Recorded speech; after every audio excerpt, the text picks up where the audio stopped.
Hello, and welcome to English Conversation, the podcast for learners who want to speak English with more confidence and joy. I'm Jim. And I'm Wendy. Today we're going to talk about something very simple but very powerful: how to practice English every single day. Even if your life is busy, even if you feel shy, and even if you don't live in an English-speaking country, you can still improve your English. Many people think they need to move to the UK or the United States to speak English well, but that's not true. You don't need to live in London, and you don't need a native speaker next to you. And you don't need to study for hours every night. What you really need are small, smart steps that are easy to repeat and easy to fit into your daily life. Steps that help you feel more comfortable, more natural, and more confident using English. And during today's episode, we'll speak slowly and clearly so you can follow us and practice with us. So let's begin with a simple question. What is shadowing? Maybe you've heard the word before, maybe you haven't. Shadowing is one of the best techniques for improving your speaking and listening at the same time. And the idea is very simple. You listen to someone speaking English, like us right now, and you try to repeat what they say as closely as you can. You don't need to stop and translate every sentence in your mind or look up every word in a dictionary. You simply listen and copy the sound, almost like an echo. Try to copy the speaker's pronunciation, rhythm, tone, and speed. You don't have to sound perfect. Just try to follow the voice as closely as you can. Let's practice together. I'll say a sentence, and then you repeat after me. I want to speak English fluently. I want to speak English fluently. Good. Here's another one. I listen to English every day. I listen to English every day. And one more. Shadowing helps me speak better. Shadowing helps me speak better. Very good. That's it. That's shadowing. At first, it might feel a little strange, and you may not understand everything you hear. That's completely okay. Shadowing is not only about understanding every word, it's also about training your brain and your mouth to work together in English. It helps you get used to how English sounds, how it flows, and how the rhythm feels. And it helps you get used to how English feels in your mouth when you speak. If you do this often, even for 5 minutes a day, you'll start to notice a difference. Your speaking can become smoother, and your pronunciation can become clearer. And you may start to feel more confident. It's a small habit that can give you big results. Now let's move to the main question for today. How can you practice English every day? Many learners tell us, I want to improve, but I don't have enough time. Or I'm always busy. Or I feel nervous when I speak. And sometimes they say, I don't know how to start. Our answer is simple. You don't need a lot of time, and you don't need perfect grammar. You don't need to wait for the perfect moment either. You just need to begin. Today we're going to give you 9 simple and powerful ways to practice English every single day. You don't need to do all 9 every day. Choose the ones that fit your life, start small, and make English part of your normal routine. Tip number 1. Listen to English every day. This is one of the most important things you can do. If you want to speak better, you need to hear English regularly. Not only once a week, and not only when you're sitting in a classroom. Try to hear some English every day. Listening helps you learn new words naturally, hear the real rhythm of English, and understand spoken English faster. It also helps you get used to how people really speak, not only the English you see in textbooks. So what can you listen to? You can listen to podcasts like this one, music in English, short stories, easy news, or simple conversations. You can also watch videos on YouTube. And remember, you don't need to understand 100%. Even if you understand only 30 to 50%, you're still learning. Your ears are getting used to English and your brain is starting to recognize patterns. You can listen while you walk, clean, cook, exercise, or even while you relax. Just 10 to 15 minutes a day can make a real difference. Let English become part of your daily background, like background music. Tip number 2, shadow what you hear. We practiced this at the beginning, and now let's make it part of your daily routine. Listening is great, but speaking is how you build confidence. So after you listen to a sentence or a short part of audio, repeat it. Let's practice 3 sentences. I'll say each sentence first, and then you repeat it. Okay, let's do it. I want to get better at English. I want to get better at English. I don't understand everything, but I keep going. I don't understand everything, but I keep going. I'm improving little by little. I'm improving little by little. Great. That's a simple way to practice shadowing. You can practice the same sentences again and again. Over time, your speaking may become smoother, your pronunciation may become clearer, and you may feel more comfortable using English. Remember, it doesn't have to be perfect. You just have to practice. Tip number 3, think in English. One thought at a time. This can be a big change for many learners. At first, you may want to translate everything from your native language, but translation takes time, and it can slow you down. So, how can you start thinking directly in English? Begin with very short, simple thoughts. When you wake up, you might think, it's morning. I'm still sleepy. I need coffee. When you walk outside, you might think, the sky is blue, the air is cold, I see a dog. During the day, you might think, I'm working, I'm tired, I want to go home. These are very small thoughts, but they help your brain connect directly to English. Less translation, less delay. And later, you can try saying those thoughts out loud. You can whisper them or speak quietly to yourself. It's like having a small daily conversation with yourself in English. Tip number 4, read out loud. Reading silently is useful, but reading out loud gives you extra speaking practice. Your eyes see the words, your brain understands them, and your mouth practices saying them. So what should you read? Choose short, simple texts. An easy English story, a short article, or a dialogue from a video or podcast. You don't need to read for 30 minutes. Even 5 minutes is enough. And don't rush. Read slowly and clearly. Pay attention to pronunciation, notice where sentences naturally pause, and try to read with feeling, not like a robot. Let's try a short example together. Today is a beautiful day. Today is a beautiful day. Good. Now let's say it again with a little more feeling. Today is a beautiful day. Today is a beautiful day. Much better. You can also record yourself while you read and then listen to the recording. You may notice words that are difficult to pronounce or places where you speak too quickly. Recording yourself can feel strange at first. I remember the first time I recorded myself. I thought, wait, do I really sound like that? I think everyone has that moment. But after a while, you get used to it. And recording yourself can help you notice your progress.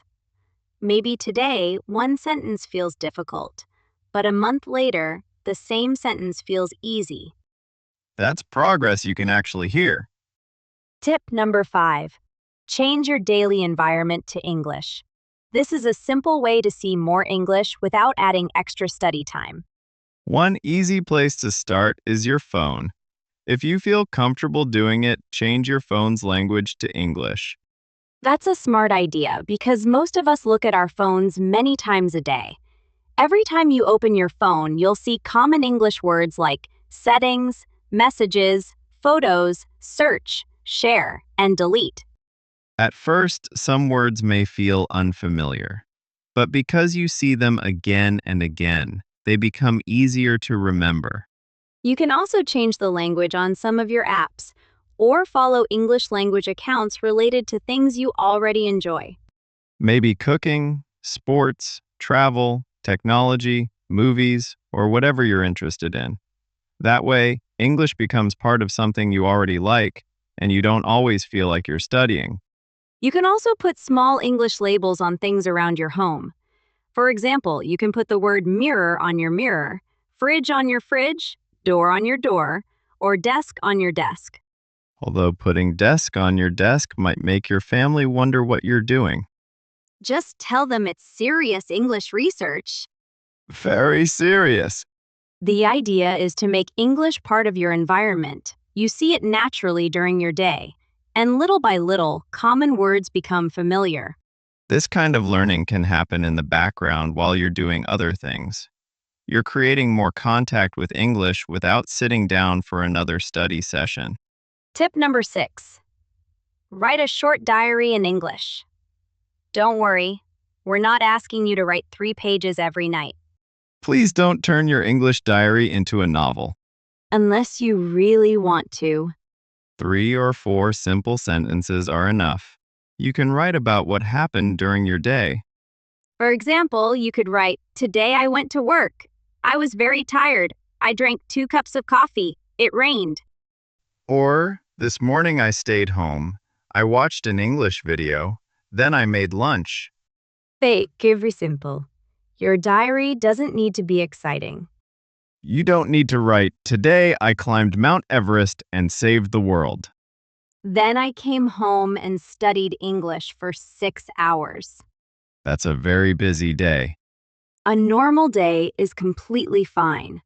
Writing a short diary helps you practice making sentences about your real life. That's useful because those are the same kinds of things you often talk about in conversations. What did you do today? How was work? What did you eat? What are you doing tomorrow? Your diary gives you practice answering those everyday questions. And if you don't know a word, don't stop for 10 minutes. Try to use a simpler word you already know. That's an important skill too. Communication doesn't always mean finding the perfect word. Sometimes it means finding another way to express the same idea. Tip number 7, record a 1-minute voice message. This is a great way to practice speaking without any pressure. And you don't need to send the message to anyone. You can simply open the voice recorder on your phone and talk for 1 minute. What should you talk about? Anything from your daily life. You can talk about your day, your plans, your weekend, something you watched, or something you're thinking about. For example, you could say, "Today was busy. I had a meeting in the morning. I made lunch for my family. In the afternoon, I went shopping. Now I'm tired, but I feel good." That's already a useful 1-minute speaking practice. And don't write the whole thing first. That's important. If you write every sentence before you speak, you're mostly practicing reading. Instead, think about the topic for a few seconds and then start talking. You can pause, say or change your sentence. That's normal speaking. When you're finished, listen to the recording once, but don't become a strict teacher and search for every tiny mistake. First, ask yourself, was my main idea clear? Then choose one small thing you want to improve. Maybe one word you want to pronounce better, one grammar point, or one expression you want to practice next time.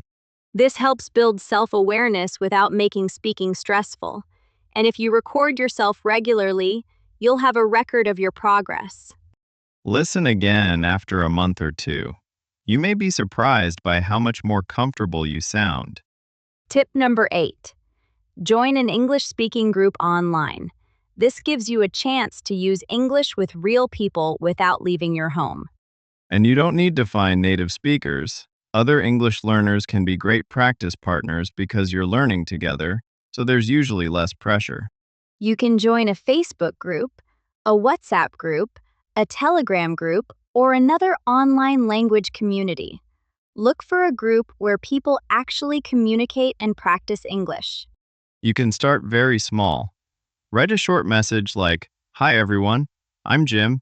I'm practicing my English today." Or ask a simple question like, "What did you do this weekend?"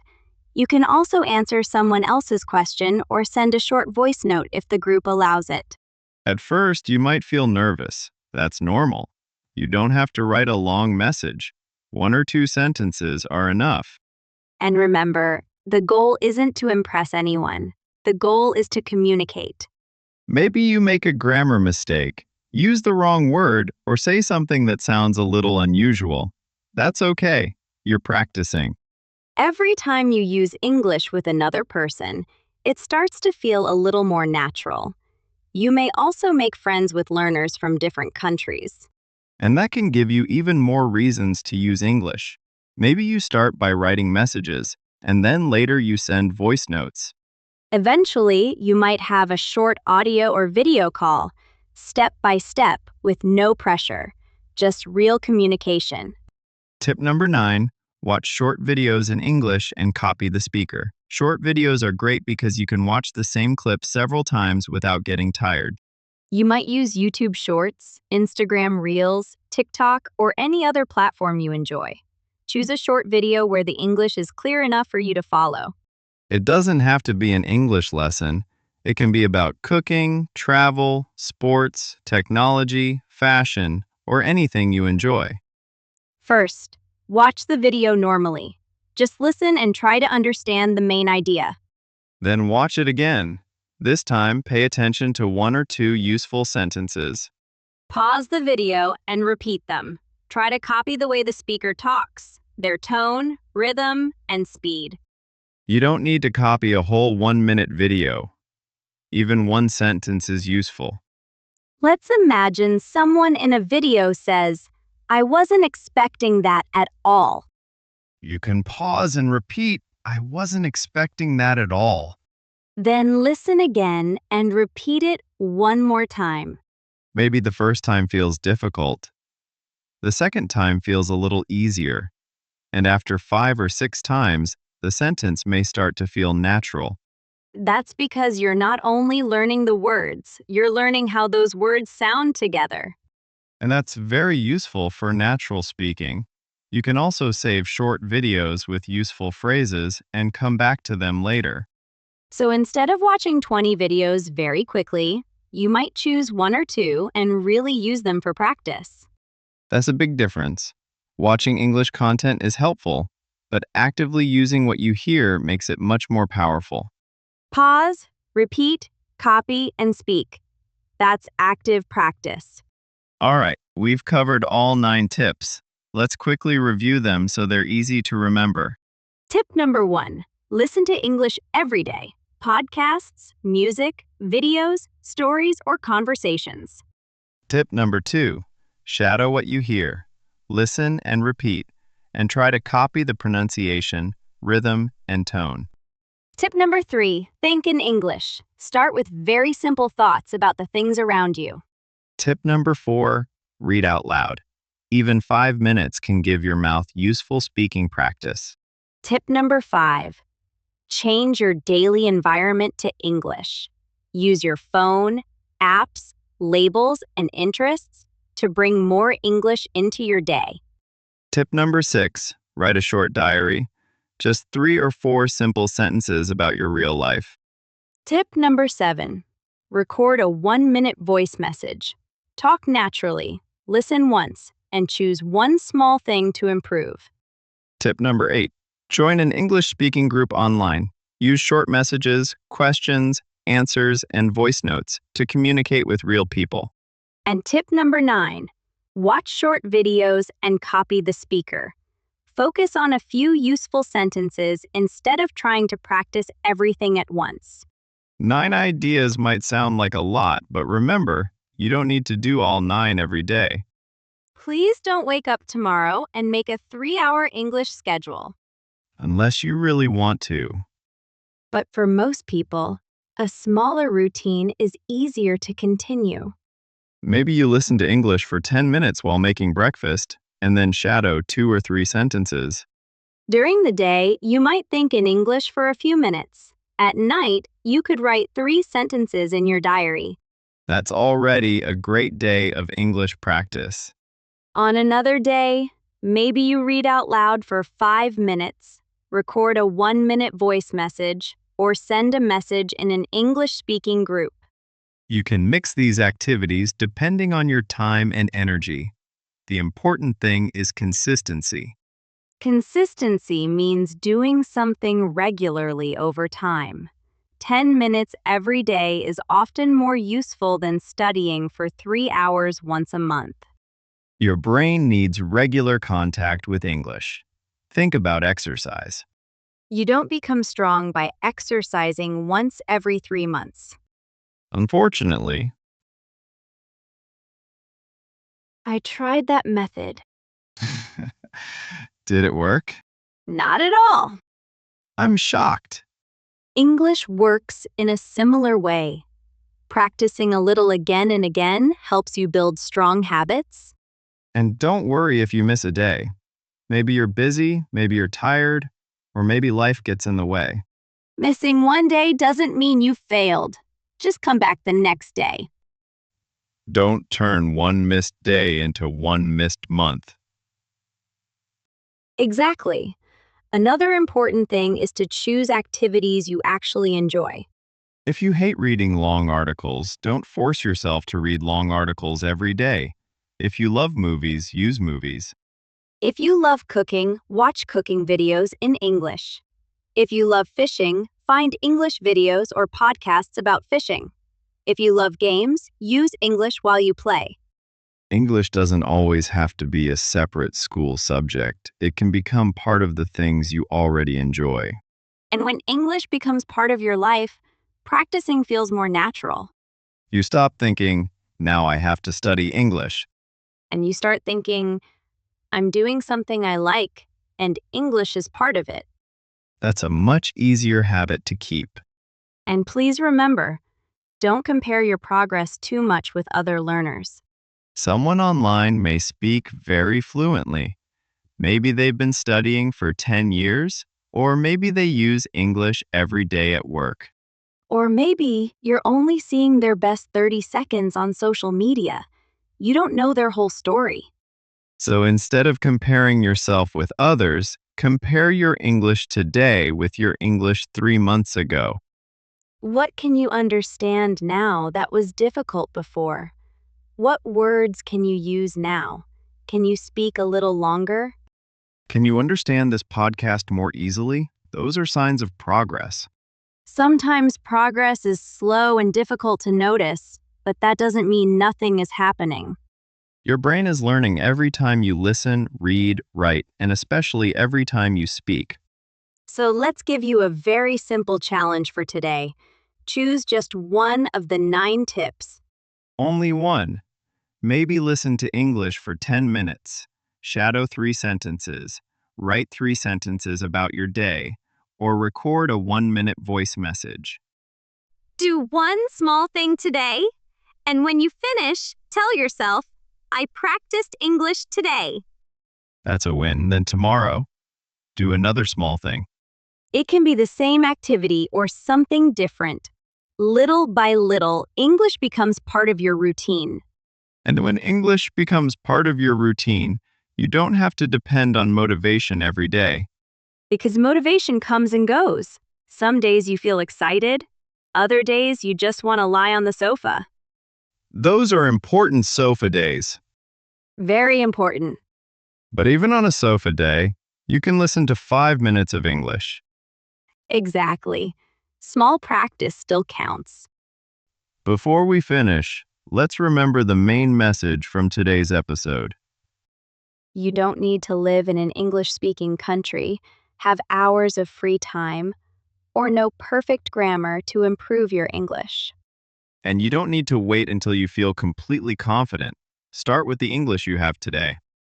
Listen to it, repeat it, read it, write it, think in it, and most importantly, use it. The more often you use English, the more familiar it becomes. And the more familiar it becomes, the less scary it feels. Your English doesn't have to be perfect. It just needs regular practice. Every small step, every sentence, and every minute of practice matters. All those small moments add up over time. That's how confidence grows. And that's how English slowly becomes part of your real life. So keep going, keep listening, and keep speaking. Keep practicing and be patient with yourself. Thank you so much for spending this time with us today. We hope these 9 tips help you build an English routine that actually works for your life. If you enjoyed this episode, please like the video and subscribe to English Conversation. And tell us in the comments, which of these 9 tips are you going to try first? We'd love to hear from you. Until next time, keep English close to you every day. See you next time. Bye, everyone. Bye!